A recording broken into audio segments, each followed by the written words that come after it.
Welcome back to Siri creations friends. ಇವತ್ತು ಒಂದು ಹೊಸ ಬ್ರೈಡಲ್ ಸೀರೆ ಕುಚ್ಚು ಮಾಡೋದು ಹೇಗೆ ಅಂತ ಕಲ್ತ್ಕೊಳ್ಳೋಣ. ಅದಕ್ಕಿಂತ ಮುಂಚೆ ಯಾರೆಲ್ಲ ನಮ್ಮ ಚಾನಲ್ ಸಬ್ಸ್ಕ್ರೈಬ್ ಮಾಡದಲ್ಲೇ ನೋಡ್ತಾ ಇದ್ರೆ ಇವಾಗಲೇ ಸಬ್ಸ್ಕ್ರೈಬ್ ಮಾಡ್ಕೊಳ್ಳಿ. ಹಾಗೇನೆ ಪಕ್ಕದಲ್ಲೇ ಬರುವಂತ ಬೆಲ್ ಐಕಾನ್ ಕ್ಲಿಕ್ ಮಾಡಿ ಆಲ್ ಆಪ್ಷನ್ ಸೆಲೆಕ್ಟ್ ಮಾಡ್ಕೊಳ್ಳಿ. ಬನ್ನಿ ಇವತ್ತಿನ ಡಿಸೈನ್ ಮಾಡೋದು ಹೇಗೆ ಅಂತ ನೋಡ್ಕೊಳ್ಳೋಣ. ಫ್ರೆಂಡ್ಸ್, ಇವತ್ತಿನ ಡಿಸೈನ್ ಮಾಡೋದಕ್ಕೆ ನಾನು ಆಲ್ರೆಡಿ ಈ ರೀತಿ ಲಾಕ್ ಮಾಡಿ ಇಟ್ಕೊಂಡಿದ್ದೀನಿ. ಜೊತೆಗೆ ನೀಡಲ್ ನಂಬರ್ 10 ತಗೊಂಡಿದ್ದೀನಿ. ಹಾಗೆ ಇವತ್ತಿನ ಡಿಸೈನ್ಗೆ ನಾನು 7 ಎಳೆ ದಾರಾನ ಯೂಸ್ ಮಾಡಿದ್ದೀನಿ. ನೋಡಿ, ಸೇಮ್ ಪಾಯಿಂಟ್ಗೆ ನೀಡಲ್ ನ ಹಾಕಿ ದಾರ ಒಳಗಡೆ ತೆಗೆದು ಒಂದು ಚೈನ್ ಹಾಕೋಬೇಕು. ಇದು ಕಂಪ್ಲೀಟ್ ಲಾಕ್ ತರ. ಇವಾಗ ಏನು ಚೈನ್ ಹಾಕ್ತಿವಿ ಅಲ್ವಾ, ಈ ಒಂದು ಚೈನ್ ಗಳನ್ನ ಕೌಂಟ್ ಮಾಡ್ಕೊಳ್ಳೋದು. ನಾನಿಲ್ಲಿ ಟೋಟಲ್ ಆಗಿ 3 ಚೈನ್ ಗಳನ್ನ ಹಾಕೋತಾ ಇದ್ದೀನಿ. ಅಂದ್ರೆ ಫಸ್ಟ್ ಲಾಕ್ ಮಾಡಿದ್ನ ಬಿಟ್ಟು 3 ಚೈನು. ಇವಾಗ ಸೂಜಿ ಮೇಲೆ 2 ಸತಿ ದಾರ ತಗೊಳ್ಳೋಣ. ಪಕ್ಕದಲ್ಲೇನೆ ನಾವೇನ್ ಲಾಕ್ ಮಾಡಿದ್ವಿ ಅಲ್ವಾ, ಅದ್ರ ಪಕ್ಕದಲ್ಲೇನೆ triple crochet. So triple crochet stitch almost ಗೊತ್ತಿದೆ, ಆದ್ರೂ ಸ್ವಲ್ಪ ಸ್ಲೋ ಆಗಿ ತೋರಿಸ್ತಾ ಇದೀನಿ. ಗೊತ್ತಿಲ್ಲದೆ ಇರೋರು ನೀಟಾಗಿ ನೋಡ್ಕೊಳ್ಳಿ ಅಂತ. ಫ್ರೆಂಡ್ಸ್, ಹಾಗೇನೆ ಯಾರಾದ್ರೂ ಮೆಟೀರಿಯಲ್ಸ್ ಪರ್ಚೇಸ್ ಮಾಡ್ಬೇಕು ಅಂತ ಅಂದ್ರೆ ಇಲ್ಲಿ ಸ್ಕ್ರೀನ್ ಮೇಲ್ಗಡೆ ಡಿಸ್ಪ್ಲೇ ಆಗ್ತಾರ ನಂಬರ್ಗೆ ಕಾಂಟ್ಯಾಕ್ಟ್ ಮಾಡಿ. ಸೀರೆ ಕುಚ್ಚು ಕಲಿಯೋ ಇಂಟ್ರೆಸ್ಟ್ ಇದ್ದವರು ಸ್ಕ್ರೀನ್ ನ ಕೆಳಗಡೆ ಡಿಸ್ಪ್ಲೇ ಆಗ್ತಾರ ನಂಬರ್ಗೆ ನೀವು ಕಾಂಟ್ಯಾಕ್ಟ್ ಮಾಡ್ಬೋದು. ತ್ರಿಬಲ್ ಕ್ರೋಶೆ ಆದ್ಮೇಲೆ ನಾನು 2 ಚೈನ್ ಹಾಕೊಂಡೆ. 2 ಚೈನ್ ಆದ್ಮೇಲೆ ಮತ್ತೆ ನಾವು ಸೂಜಿ ಮೇಲೆ 2 ಸತಿ ದಾರ ತಗೊಂಡು 2 ಚೈನ್ ಎಲ್ಲಿಗೆ ರೀಚ್ ಆಗುತ್ತೋ ನೋಡ್ಕೊಂಡು ಅಲ್ಲಿಗೆ ನಾವು ಡೈರೆಕ್ಟ್ ಆಗಿ ತ್ರಿಬಲ್ ಕ್ರೋಶೆನ ವರ್ಕ್ ಮಾಡ್ಕೋಬೇಕು. ನೋಡಿ, ಕರೆಕ್ಟ್ ಆಗಿ ರೀಚ್ ಆಗೋ ಕಡೆ ನೋಡ್ಕೊಳ್ಳಿ. ಹೆಚ್ಚು ಕಡಿಮೆ ಆದ್ರೆ ಡಿಸೈನ್ ಅಷ್ಟು ನೀಟಾಗಿ ಬರೋದಿಲ್ಲ.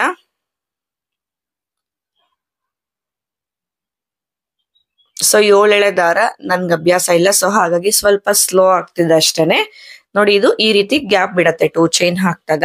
ಮತ್ತೆ ಇವಾಗ ಸೂಜಿ ಮೇಲೆ 2 ಸತಿ ದಾರ ತಗೊಂಡು ಅದ್ರ ಪಕ್ಕದಲ್ಲೇನೆ ಇನ್ನ ಒಂದು ತ್ರಿಬಲ್ ಕ್ರೋಶೆನ ವರ್ಕ್ ಮಾಡ್ಕೋಬೇಕು. 2 ತ್ರಿಬಲ್ ಕ್ರೋಶೆ ಮಧ್ಯೆ ನಾವು ಗ್ಯಾಪ್ ಕೊಡಬಾರ್ದು. ಸೊ ಪಕ್ಕ ಪಕ್ಕನೆ ವರ್ಕ್ ಮಾಡ್ಕೋಬೇಕು. ನೋಡಿ, 2 ತ್ರಿಬಲ್ ಕ್ರೋಶೆ ಆದ್ಮೇಲೆ ಮತ್ತೆ 2 ಚೈನ್ ಹಾಕೊಳ್ಳೋಣ. ಸೊ ಇಲ್ಲಿ 2 ಚೈನ್ ಜಾಗದಲ್ಲಿ ಬೇಕು ಅಂದ್ರೆ ನೀವು 3 ಚೈನ್ ಕೂಡ ಹಾಕೋಬಹುದು.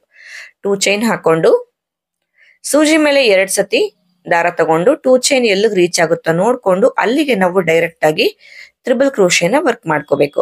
ಫ್ರೆಂಡ್ಸ್, ಹಾಗೇನೆ ಈ ಒಂದು ಡಿಸೈನ್ಗೆ ನೀವು ಡಬಲ್ ಕ್ರೋಶೆಯಿಂದ ಕೂಡ ವರ್ಕ್ ಮಾಡ್ಬೋದು. ಸೊ ಇಲ್ಲಿ ಡಬಲ್ ಕ್ರೋಶೆನ ಫಸ್ಟ್ ಮಾಡಿ ತೋರಿಸಿದ್ದು. ಸೊ ತುಂಬಾ ಚಿಕ್ಕದಾಗಿ ಕಾಣಿಸ್ತಾ ಇದೆ ಅಂತ ಅಂದಾಗ ತ್ರಿಬಲ್ ಕ್ರೋಶೆನ ನಾನು ವರ್ಕ್ ಮಾಡಿದಂಥದ್ದು.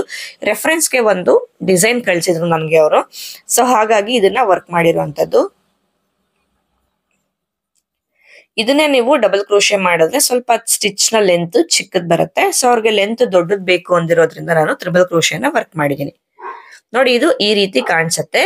2 ತ್ರಿಬಲ್ ಕ್ರೋಶೆ ಮಧ್ಯೆ 2 ಚೈನ್ ಹಾಕಿರೋದ್ರಿಂದ ಈ ರೀತಿ ಗ್ಯಾಪ್ ಕಾಣಿಸುತ್ತೆ ನಮ್ಗೆ. 2 ತ್ರಿಬಲ್ ಕ್ರೋಶೆ ಆದ್ಮೇಲೆ ಮತ್ತೆ 2 ಚೈನ್ ಹಾಕೊಳ್ಳಿ. ಮತ್ತೆ ತ್ರಿಬಲ್ ಕ್ರೋಶೆ. 2 ಚೈನ್ ಎಲ್ಲಿಗೆ ರೀಚ್ ಆಗುತ್ತಾ ನೋಡ್ಕೊಂಡು ನಾವು ತ್ರಿಬಲ್ ಕ್ರೋಶೆನ ವರ್ಕ್ ಮಾಡ್ಕೋಬೇಕು. ಡಿಸೈನ್ ತುಂಬಾನೇ ಚೆನ್ನಾಗಿರುತ್ತೆ. ಒಂದ್ಸತಿ ನೀವು ಟ್ರೈ ಮಾಡಿ. ತುಂಬಾ ಜಾಸ್ತಿ ಬೀಡ್ಸ್ ಅನ್ನ ಯೂಸ್ ಮಾಡೋದಿಲ್ಲ. ಜಾಸ್ತಿ ಸ್ಟಿಚಸ್ ಇಂದಾನೆ ಈ ಒಂದು ಡಿಸೈನ್ ನಾವು ಮಾಡ್ಕೊಳ್ಳುವಂತದ್ದು. ನೋಡಿ, ಮತ್ತೆ ತ್ರಿಬಲ್ ಕ್ರೋಶೆ ಪಕ್ಕದಲ್ಲೇ ಇನ್ನ ಒಂದು ತ್ರಿಬಲ್ ಕ್ರೋಶೆ. ಫ್ರೆಂಡ್ಸ್, ಹಾಗೆ ಡಿಸ್ಕ್ರಿಪ್ಷನ್ ಬಾಕ್ಸ್ ಅಲ್ಲಿ ನನ್ನ ಇನ್ಸ್ಟಾಗ್ರಾಮ್ ಲಿಂಕ್ ಕೂಡ ನಾನು ಕೊಟ್ಟಿರ್ತೀನಿ. ಸೊ ಅಲ್ಲಿ ಕೂಡ ನೀವು ನನ್ನ ಫಾಲೋ ಮಾಡ್ಬೋದು. ತುಂಬಾ ಜನ ಸೀರೆ ಕುಚ್ಚು ಡಿಸೈನ್ಸ್ ನ ಫೋಟೋಸ್ ಕಳಿಸಿ ಅಂತ ಕೇಳ್ತಾ ಇರ್ತೀರಾ. ಸೊ ಡಿಸೈನ್ಸ್ ಏನಾದ್ರು ನೀವು ನೋಡ್ಕೋಬೇಕು ಅಂತ ಅಂದ್ರೆ ನನ್ನ ಒಂದು ಗೂಗಲ್ ಪ್ರೊಫೈಲ್ ಅಥವಾ ಇನ್ಸ್ಟಾಗ್ರಾಮ್ ಅಲ್ಲಿ ಹೋಗಿ ಚೆಕ್ ಮಾಡಿದ್ರೆ ನಾನು ಯಾವೆಲ್ಲ ಡಿಸೈನ್ಸ್ ನಾನು ಮಾಡ್ತೀನಿ ಅದು ಆಲ್ಮೋಸ್ಟ್ ನಾನು ಇನ್ಸ್ಟಾಗ್ರಾಮ್ ಅಲ್ಲಿ ಅಪ್ಲೋಡ್ ಮಾಡಿರ್ತೀನಿ. ಸೊ ಡಿಸೈನ್ ರೆಫರೆನ್ಸ್ ಬೇಕು ಅಂತ ಅನ್ನೋರು ಇನ್ಸ್ಟಾಗ್ರಾಮ್ ನ ಫಾಲೋ ಮಾಡಿ. ಸೊ ಇನ್ಸ್ಟಾಗ್ರಾಮ್ ಲಿಂಕ್ ನಾನು ಡಿಸ್ಕ್ರಿಪ್ಷನ್ ಬಾಕ್ಸ್ ಅಲ್ಲಿ ಕೊಟ್ಟಿರ್ತೀನಿ. ಒಂದ್ಸತಿ ನೀವು ಚೆಕ್ ಮಾಡ್ಬೋದು. ನೋಡಿ, ಇಲ್ಲೂ ಅಷ್ಟೇ 2 ಚೈನ್ ಹಾಗೆ 2 ತ್ರಿಬಲ್ ಕ್ರೋಶೆ. ಇದು ಇವತ್ತಿನ ಡಿಸೈನ್ದು ಕಂಪ್ಲೀಟ್ ಬೇಸ್ ಲೈನ್ ಆಗುತ್ತೆ. ಇದೇ ತರ ನಾವು ಕಂಟಿನ್ಯೂ ಮಾಡ್ಕೊಳ್ಳೋಣ. ನೋಡಿ, ಒಂದಷ್ಟು ಮಾಡಿ ಆದ್ಮೇಲೆ ಈ ರೀತಿ ಕಾಣಿಸುತ್ತೆ ನಮ್ಗೆ. ಮತ್ತೆ ಇವಾಗ ಅದೇ ರೀತಿ ನಾವು 2 ಚೈನ್ ಹಾಕಿ ತ್ರಿಬಲ್ ಕ್ರೋಶೆನ ವರ್ಕ್ ಮಾಡ್ಕೊಳ್ಳೋದು. ಸೊ ಸುಮಾರು ಜನಕ್ಕೆ ಡೌಟ್ ಇರುತ್ತೆ, ಬರೀ ಇದೇ ತರ ಮಾಡ್ಕೊಂಡ್ರೆ ಯಾವ ತರ ಬರ್ಬೋದು ಅಂತ ಹೇಳಿ. ಹಾಗಾಗಿ ಸ್ವಲ್ಪ ಒಂದಷ್ಟು ದೂರ ಆದ್ಮೇಲೆ ಮತ್ತೆ ನಾನು ತೋರಿಸ್ತಾ ಇದ್ದೀನಿ ಯಾವ ರೀತಿ ಕಾಣಿಸ್ಬೋದು ಅದು ಅಂತ ಹೇಳಿ. ಹಾಗೆ ತ್ರಿಬಲ್ ಕ್ರೋಶೆದು ತುಂಬಾ ಲೆಂತ್ ಮಾಡಬೇಡಿ. ಜಾಸ್ತಿ ನೀಡಲ್ ನ ಎಳೆದು ಲೂಸ್ ಸ್ಟಿಚ್ ಗಳನ್ನ ಮಾಡೋದಕ್ಕೆ ಹೋಗ್ಬೇಡಿ. ನೋಡಿ, 2 ತ್ರಿಬಲ್ ಕ್ರೋಶೆ ಆದ್ಮೇಲೆ 2 ಚೈನ್ ಹಾಕೋದು ಕಂಪಲ್ಸರಿ. ಅದನ್ನ ಯಾವುದೇ ಕಾರಣಕ್ಕೂ ನೀವು ಸ್ಕಿಪ್ ಮಾಡೋದಕ್ಕೆ ಹೋಗ್ಬೇಡಿ. ಯಾಕಂದ್ರೆ 2ಕ್ಕೆ ಮಧ್ಯ ನಮ್ಗೆ ಗ್ಯಾಪ್ ಬೇಕು. ಸೊ ಹಾಗಾಗಿ ನಾನು 2 ಚೈನ್ ನ ಹಾಕಿರುವಂತದ್ದು. ಪಕ್ಕದಲ್ಲೇನೆ ಬರಬೇಕು. ತ್ರಿಬಲ್ ಕ್ರೋಶೆಗಳು ಮಾತ್ರ ಪಕ್ಕದಲ್ಲೇ ಬರಬೇಕು. 2 ತ್ರಿಬಲ್ ಕ್ರೋಶೆ. ನೋಡಿ, ಇದು ಈ ತರ ಬರುತ್ತೆ ನಮ್ಗೆ.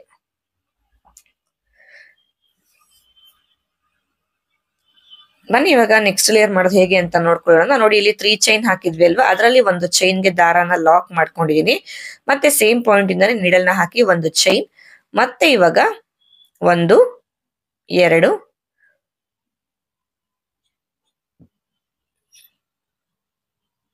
3 ಚೈನ್ ಹಾಕೊಂಡು ಸೂಜಿ ಮೇಲೆ 2 ಸತಿ ದಾರ ತಗೊಂಡು, ನೋಡಿ ಇಲ್ಲಿ 2 ಚೈನ್ ನ ಗ್ಯಾಪ್ ಇತ್ತಲ್ವಾ, ಅಲ್ಲಿಗೆ ನಾವು ಡೈರೆಕ್ಟ್ ಆಗಿ ತ್ರಿಬಲ್ ಕ್ರೋಶೆನ ವರ್ಕ್ ಮಾಡ್ಕೊಳ್ಳೋಣ.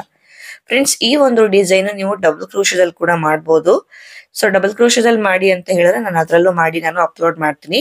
ಬಟ್ ಕಸ್ಟಮರ್ ನ ಸೆಲೆಕ್ಷನ್ ತ್ರಿಬಲ್ ಕ್ರೋಶೆ ಆಗಿತ್ತು, ಸ್ವಲ್ಪ ದೊಡ್ಡದಾಗಿ ಬೇಕು ಸ್ಟಿಚಸ್ ಅಂತ ಹೇಳಿ. ಸೊ ಹಾಗಾಗಿ ನಾನು ತ್ರಿಬಲ್ ಕ್ರೋಶೆ ಮಾಡಿದೀನಿ. ನೋಡಿ 2 ಡಬಲ್ ಕ್ರೋಶೆ ಆದ್ಮೇಲೆ ಮತ್ತೆ ನಾವು 2 ಚೈನ್ ಹಾಕೋಬೇಕು. 2 ಚೈನ್ ಬೇಡ ಅಂತ ಅಂದ್ರೆ ಈ ಒಂದು ಜಾಗದಲ್ಲಿ ಬೀಡ್ ಬೇಕು ಅಂದ್ರೆ ಬೀಡ್ ನ ಕೂಡ ಹಾಕೋಬಹುದು. ಬೀಡ್ ಹಾಕಿ ಸೂಜಿ ಮೇಲೆ 2 ಸತಿ ದಾರ ತಗೊಂಡು, ನೋಡಿ ನೆಕ್ಸ್ಟ್ 2 ಚೈನ್ ನ ಗ್ಯಾಪ್ಗೆ ತ್ರಿಬಲ್ ಕ್ರೋಶೆನ ವರ್ಕ್ ಮಾಡ್ಕೊಳ್ಳಿ. ಸೊ ಬೀಡ್ ಬೇಡ ಅಂತ ಅಂದ್ರೆ ನೀವು 2 ಚೈನ್ ಹಾಕೊಳ್ಳಿ.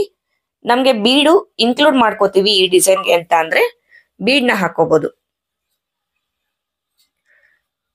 ನೋಡಿ 2 ತ್ರಿಬಲ್ ಕ್ರೋಶೆ ಆದ್ಮೇಲೆ ಇವಾಗ ನಾನು 2 ಚೈನ್ ಹಾಕೋತೀನಿ. ಆಲ್ಟರ್ನೇಟಿವ್ ಆಗಿ ಮಾಡ್ಕೋತಾ ಇದ್ದೀನಿ. ಒಂದು ಬೀಡು ಹಾಗೆ ಒಂದ್ ಕಡೆ 2 ಚೈನ್. ನೋಡಿ ಇವಾಗ 2 ಚೈನ್ ಹಾಕೋತಾ ಇದ್ದೀನಿ. ಸೂಜಿ ಮೇಲೆ 2 ಸತಿ ದಾರ ತಗೊಂಡು ನೆಕ್ಸ್ಟ್ 2 ಚೈನ್ ನ ಗ್ಯಾಪ್ಗೆ ತ್ರಿಬಲ್ ಕ್ರೋಶೆ,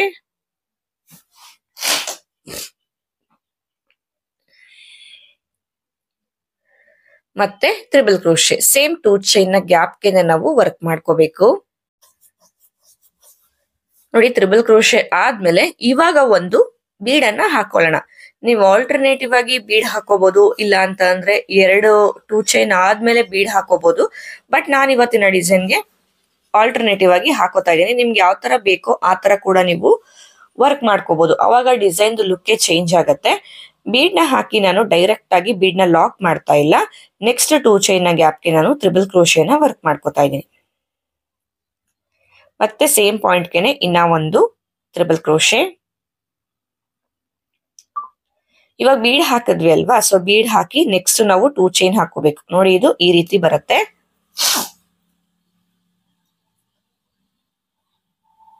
ಮತ್ತೆ ಇವಾಗ ನಾವು 2 ಚೈನ್ ಹಾಕೊಳ್ಳೋಣ.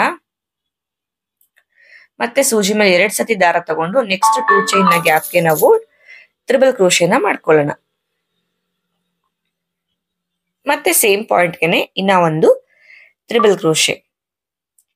ಇಲ್ಲಿ ಒಂದ್ ಕಡೆ ಬೀಡು ಒಂದ್ ಕಡೆ ಹಾಗೆ ನಾವು 2 ಚೈನ್ ಹಾಕಿದೀವಿ ಅಲ್ವಾ, ಸೊ ಹಾಗಾಗಿ ನಾವು 2 ಚೈನ್ ಹಾಕಿರೋ ಕಡೆ ಕುಚ್ಚನ್ನ ಹಾಕೋಬಹುದು. ಇಲ್ಲ ನಮ್ಗೆ ಕುಚ್ಚೇ ಬೇಡ ಈ ಡಿಸೈನ್ಗೆ ಅಂತ ಅಂದ್ರೆ ನಾವು 2 ಚೈನ್ ಹಾಕೋದೇ ಬೇಡ, ಎಲ್ಲಾ ಕಡೆನೂ ಬೀಡ್ ನ ಹಾಕಿ ನಾವು ವರ್ಕ್ ಕೂಡ ಮಾಡ್ಕೋಬಹುದು. ಬೀಡ್ ಬೇಡ ಅಂತ ಅನ್ನೋರು ಎಲ್ಲಾ ಕಡೆ 2 ಚೈನ್ ಹಾಕಿನೇ ವರ್ಕ್ ಮಾಡ್ಕೋಬಹುದು. ಬಟ್ ಬೀಡ್ ಬೇಡ ಅಂತ ಅನ್ಕೊಂಡ್ರೆ ಆಲ್ಟರ್ನೇಟಿವ್ ಆಗಿ ಕುಚ್ಚ ಹಾಕ್ಬೇಕು. ಒಂದು 2 ಚೈನ್ ಗ್ಯಾಪ್ ನ ಬಿಟ್ಟು ಕುಚ್ಚ ಹಾಕೋಬೇಕು. ಇಲ್ಲ ಅಂತಂದ್ರೆ ತುಂಬಾ ಹತ್ರ ಆಗಿ ಓವರ್ಲ್ಯಾಪ್ ತರ ಆಗುತ್ತೆ. ನಾವು ಬೀಡ್ ನ ಹಾಕಿದ್ರೇನೆ ಸ್ವಲ್ಪ ಹತ್ರ ಅನ್ಸ್ತಿರುತ್ತೆ. ನಾನ್ ಡಿಸೈನ್ ಕಂಪ್ಲೀಟ್ ಆದ್ಮೇಲೆ ಯಾವ ರೀತಿ ಕಾಣಿಸುತ್ತೆ ಅನ್ನೋದನ್ನ ನಾನ್ ನಿಮ್ ಜೊತೆ ಶೇರ್ ಮಾಡ್ಕೋತೀನಿ. ನೋಡಿ ಇದು ಈ ರೀತಿ ಬರುತ್ತೆ. 2 ಚೈನ್ ನ ಗ್ಯಾಪ್ಗೆ ಕುಚ್ಚ ಹಾಕೋದು. ಫ್ರೆಂಡ್ಸ್ ನೋಡ್ತಾ ಇರ್ಬೋದು ಡಿಸೈನ್ ಕಂಪ್ಲೀಟ್ ಆಗಿದೆ, ಕುಚ್ಚು ಕೂಡ ಕಟ್ಟಿ ಆಗಿದೆ. ಇಲ್ಲಿ ಕುಚ್ಚನ ಕಟ್ಟೋದಕ್ಕೆ 127 ಅಷ್ಟೇ ನಾನು ದಾರ ತಗೊಂಡಿದ್ದೀನಿ. ನೋಡಿ ಡಿಸೈನ್ ಕಂಪ್ಲೀಟ್ ಆದ್ಮೇಲೆ ಈ ರೀತಿ ಕಾಣಿಸ್ತಾ ಇದೆ. ಈ ಒಂದು ಡಿಸೈನ್ಗೆ ನಾವು ಚಾರ್ಜ್ ಮಾಡ್ಬೋದು ಅಂತ ಅಂದ್ರೆ 700 ಅಬೌವ್ ನಾವು ಈ ಒಂದು ಡಿಸೈನ್ಗೆ ಚಾರ್ಜ್ ಮಾಡ್ಬೋದು. ಈ ಒಂದು ಡಿಸೈನ್ದು ಫೈನಲ್ ಲುಕ್ ಈ ರೀತಿ ಕಾಣಿಸ್ತಾ ಇದೆ. ಈ ಡಿಸೈನ್ದು ಫೈನಲ್ ಲುಕ್ ವಿಡಿಯೋನ ನಾನು ತೆಗ್ದಿರ್ಲಿಲ್ಲ. ಸೊ ಇದು ಬಂದು ಸ್ಯಾರಿನ ವೇರ್ ಮಾಡಿದ್ರು ಅವರು. ಒನ್ಸ್ ವೇರ್ ಮಾಡಿ ಆಮೇಲೆ ನಾನು ವಿಡಿಯೋ ತಗೊಂಡಿಲ್ಲ ಅಂತ ಹೇಳಿ ಅವ್ರನ್ನ ರಿಕ್ವೆಸ್ಟ್ ಮಾಡ್ಕೊಂಡಾಗ ಅವರೇ ವಿಡಿಯೋನ ಶೂಟ್ ಮಾಡಿ ಕಳ್ಸಿರೋ ಅಂತದ್ದು.